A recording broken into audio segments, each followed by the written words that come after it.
I tried a different method of making shawarma and I was pleasantly surprised. This method was so easy and the shawarma tasted so good. The recipe was originally shared by Maze Mike on TikTok. He used it to make kebab, but I decided to put a spin on it and make Nigerian shawarma instead. To make it, you're going to start by seasoning ground beef with some blended onions, pepper, beef seasoning cubes, salt, garlic powder, oil, and yogurt. And make sure you're using plain unsweetened yogurt. The yogurt is going to give the meat so much moisture. After mixing everything together, get a parchment paper, add a little bit of the meat mixture, place another parchment paper on top, then using a rolling pin, roll it out really thin. When that's done, take the top parchment paper off, then fold it or you can also roll it. Repeat the same process with the remaining meat mixture. I found out that this little hand roller was much easier to roll with, so I just used that for the remaining part. When it's done, transfer to a baking tray in a single layer so it cooks evenly.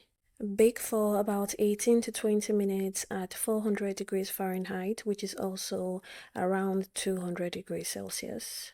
When it's done, just unwrap it gently, then using your hands, just tear the meat apart like this.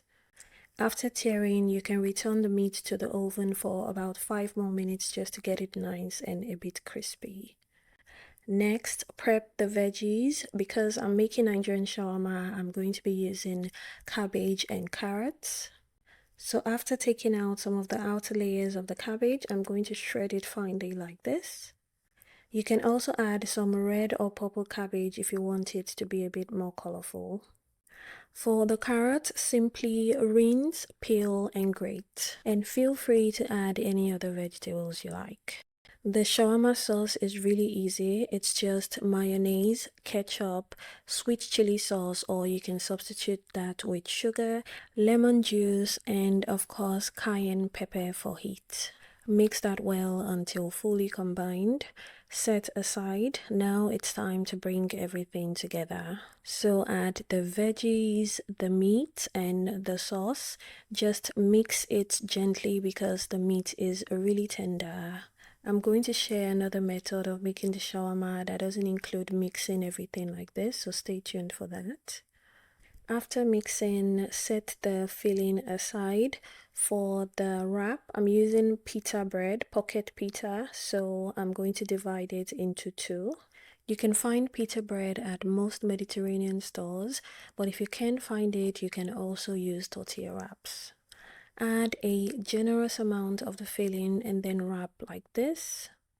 I usually do this style of wrapping when the pita bread is very fresh so it doesn't tear easily.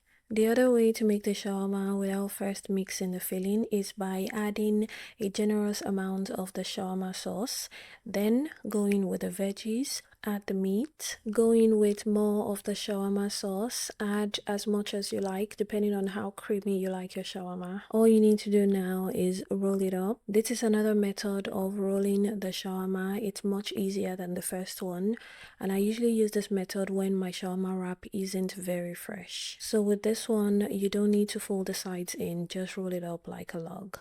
Finally, heat up a pan and then we're going to toast the shawarma for a couple of minutes. This is going to seal the ends and make the inside nice and warm. That's all you need to do. This recipe is super easy, I hope. Here is what it looks like on the inside. It tasted really good and I really hope everyone tries this recipe. Thanks for watching. Don't forget to subscribe if you haven't subscribed already, and I'll see you in the next video.